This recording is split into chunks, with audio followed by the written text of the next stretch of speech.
This video is now in session, and we could very well see a political earthquake happen in the United Kingdom. So the United Kingdom currently is controlled by the Conservative Party, at least their parliament, which is comprised of many MPs. If we look at this map right here, the Conservative parties, the Tories have 365 MPs. Meanwhile, the opposition party, the leading opposition party, the Labour Party, has 202 MPs. So it's a very stark contrast. But the thing is, though, a political earthquake could happen that would give the left a coalition needed in order to win a majority of seats in Parliament and govern without the Tories, govern without Boris Johnson. And that might happen because of the Green Belt in London. So,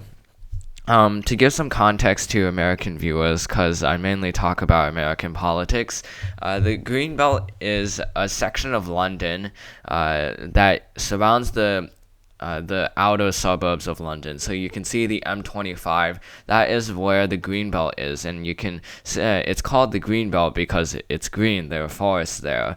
And if we look, it's the outer suburbs, including this area, and so on and so forth. It makes a ring around London, and again is the outer part of the London suburbs. So this area votes heavily conservative. A lot of people in the outer areas of London are part of the Tories party, and they used to like being part of the Tories party, but ever since Brexit came to light, it's been a disaster for both it's not been a disaster, but it's been the Brexit is causing a lot of the political problems that the United Kingdom is seeing today. Now, in terms of those political problems, it's problems for both the Labour Party and the Tories party, because overall, right now, what we're seeing in terms of trends is that the Conservative Party, the Tories party, are smashing through the Labour's red wall. So that is a problem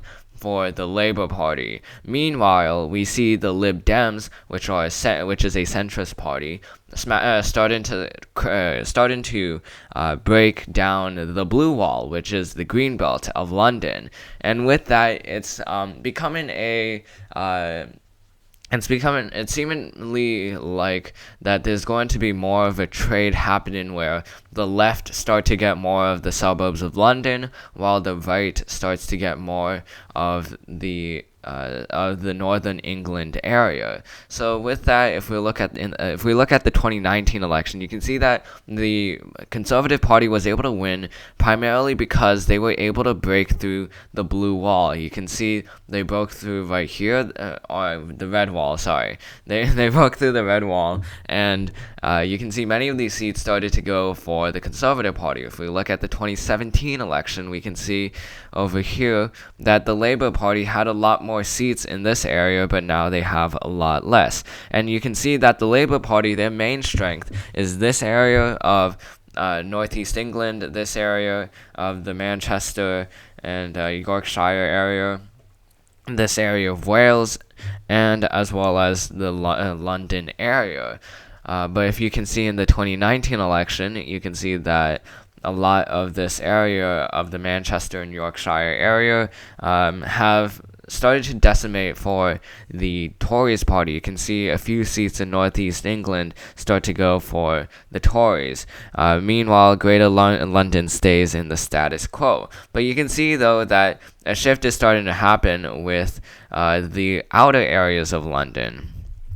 So if we look at this map, there are more left seats in London in 2019 than in 2017, which presents a major opportunity for the left coalition, for the left side, which comprises the Labour Party, the SNPs, and the Lib Dems. So how this works is that in UK elections, it works kind of like the House of Representatives, but because there are more parties, there are more than two major parties that are up for election, then it starts to get a lot more complicated in terms of who gets elected and how people get elected. If we look at the United Kingdom elections, usually the major parties on the right side, there's really only one major party, the Tories. Meanwhile, for the left side is split between the Labour Party, the Lib Dems, as well as the SNPs. The Scottish National Party is what the SNP stands for.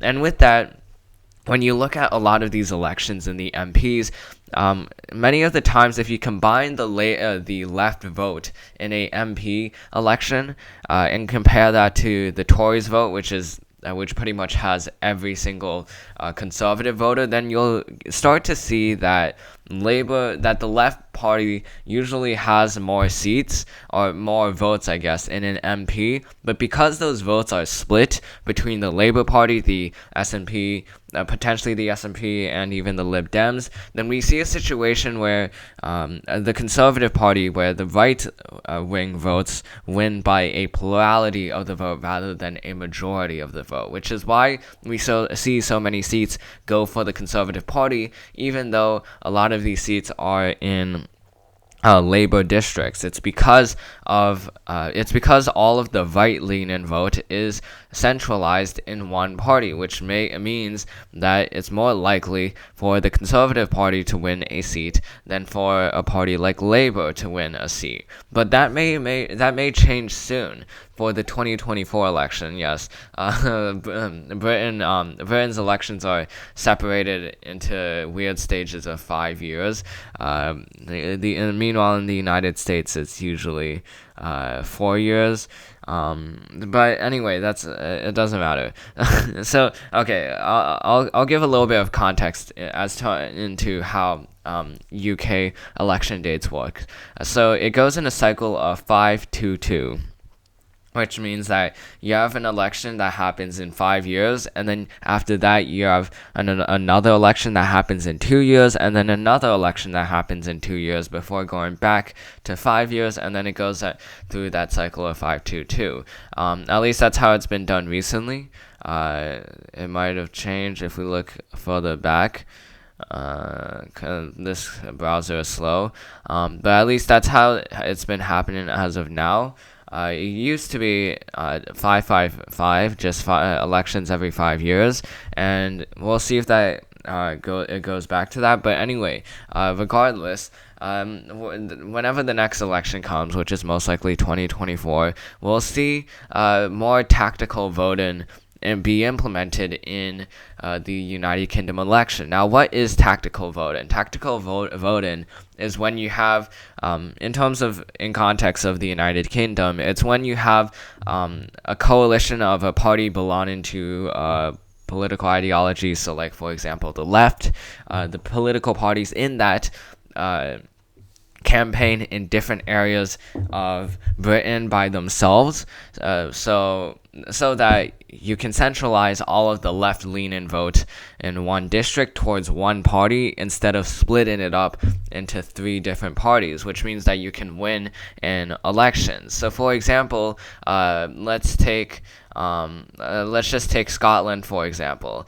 Tactical voting could mean that the Labour Party and the Lib Dems agree that the SNP will be the sole campaigner in Scotland, so that the Lib Dems and the Labour Party won't even try in this area. Meanwhile, for the London area, the Labour Party can try to get the left-wing vote, but the Lib Dems and the SNP doesn't try, so that it has the greatest amount of chances to have that seat lean towards the left rather than going for the Conservative Party. It's tactical voting is practically a way to break through the split and the ticket split and vote that we're seeing in past elections, where you have a coalition that splits its vote among several parties. So that's something that can be noted of, but The main reason why Boris Johnson might have to fear about 2024 is primarily because of the Green Belt. The Green Belt, again, used to be very conservative, but we're seeing now that the Green Belt is turning a little bit more centrist. Not because they want to be, because a lot of Tories members in the Green Belt, they are fundamentally right-leaning individuals. But the thing is, the Tories party has gotten too much to the right in a lot of the opinions, in the opinions of a lot of Greenbelt constituents. So with that, a lot of members are defecting from the Tories party over to the Lib Dems. The Lib Dems is a centrist party, and if you really want to classify them as left or right, they tilt a tiny bit towards the left. But the Lib Dems mainly practice in dynamic conservatism, which means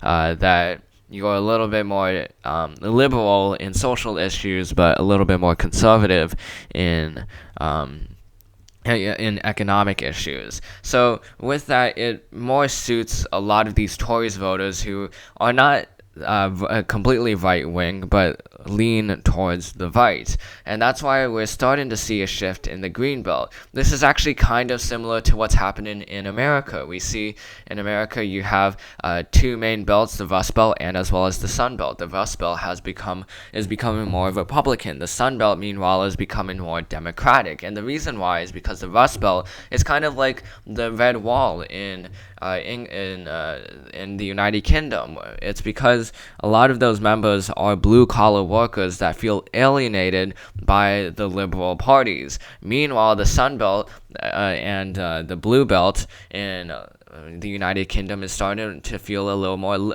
alienated by their party, because their party, in the eyes of the Sun Belt and Green Belt constituencies, are moving too far to the right. It's kind of like how Ronald Reagan says, I didn't leave the Democratic Party, the Democratic Party left me.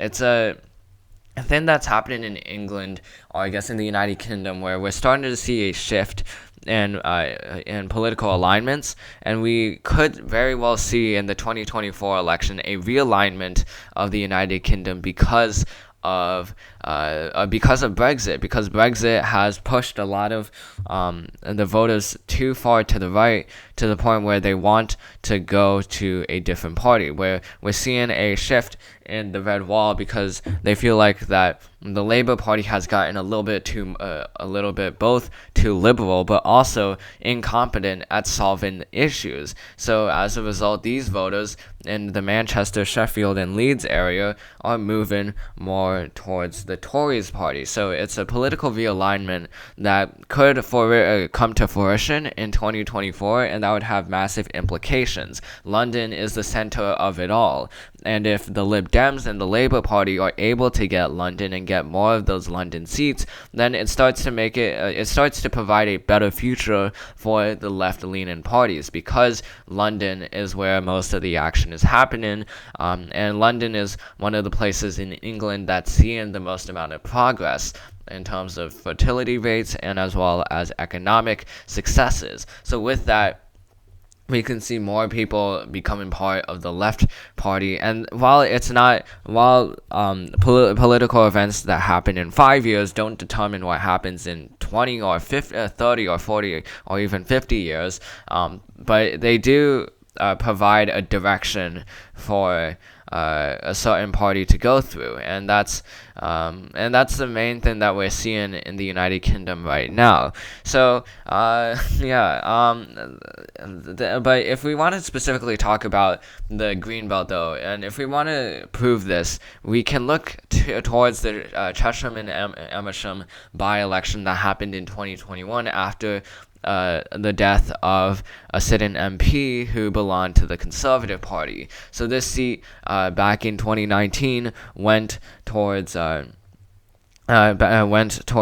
Conservative Party by 55.4%. So it's a majority of the vote. But by the way, if you combine all three of these left-leaning votes together, then you can see that they that it becomes a much more competitive election. But because these three votes are split among three parties, then you can see the Conservative Party win. But you can see here that there's been a massive shift between the Conservative Party to the Liberal Lib Dems. You can see that the Lib Dems made a 13.3% gain in the 2019 election. Meanwhile, the Conservative Party had a loss of 5.3% from the 2017 election. And then we can see here in the 2021 election where the Lib Dems skyrocket in terms of their vote share to 30.4%. Meanwhile, the Conservative Party loses 19.9% of the vote compared to the 2019 election. So it shows that the Green Belt is starting to think about their political choices, which party they want to be affiliated towards. While they might not be left-leaning voters, a lot of them certainly seem comfortable with the Lib Dems, which represents the centrist party in the United Kingdom Parliament. So we can see that the Lib Dems could do tactical voting with the Labour Party and the Green Party as well as the SNP in order to actually win as a coalition in a future election. And this is mainly caused by both Brexit but also because of England's housing crisis. Brexit is only one piece of the equation. If we look at the housing crisis, what's happening in the United Kingdom is that you're seeing less new houses being built, more people having to rent, and housing prices skyrocketing because of less supply with more demand. So as a result, Boris Johnson has to go through a dilemma. Either he can build more houses in the London area by expanding outwards to the Greenbelt area, or he could just not solve the problem at all and let this housing crisis go out of control. Both ideas are not particularly favorable for Boris Johnson because the Greenbelt does not want new houses to be built in their area. But if he continues with the status quo, then a lot of these more conservative suburbs and a lot of conservatives in general could start to feel like Boris Johnson is not doing anything to solve the issue of housing. So with that, Boris Johnson is not in a very good place with housing, and that's one of the major issues that we could see in 2024 since this issue hasn't been solved and has been spewing out of control for some time now. And with that, the Green Belt could very well start to shift in favor of the centrist parties of the Lib Dems, because we're seeing Boris Johnson doing a half and half, doing a little bit of new housing in the Greenbelt, and then angering Greenbelt voters, but also not doing enough to properly solve the issue, which angers London suburban voters. So that's the situation that's happening in the United Kingdom right now with the Greenbelt area, the Blue Wall, and as well as the Red Wall. We could very well see a massive change in dynamics in the United Kingdom, and this doesn't even go into account with this. This doesn't even factor in the Scottish independence movement or the North Ireland independence movement, because we see Northern Ireland wanting to merge with Ireland because of Brexit, and then we see Scotland wanting to break off England and become part of the EU because of Brexit. So with that, the United Kingdom has pretty much British politics has gotten into disarray or not into disarray, but into a new level of chaos because of Brexit. But it's given an invite for the left-leaning parties to finally have a majority in the United Kingdom government. Now, it's obviously not entirely sure if that's going to happen. In fact, as of now, the Conservative Party is most likely still going to stay as the majority party. But we could see a situation where if the left party finesses the conservative party, we can see we can see the left-leaning parties create a coalition that gives them a majority of seats in the United Kingdom Parliament, and that would put the left-leaning parties into power, which hasn't happened since since after the 2010 election, where we saw the Conservative Party make a massive gain of 96 seats. So that's the end of this video. Hope you enjoyed it. This video is now adjourned, and I'll see you in the next one.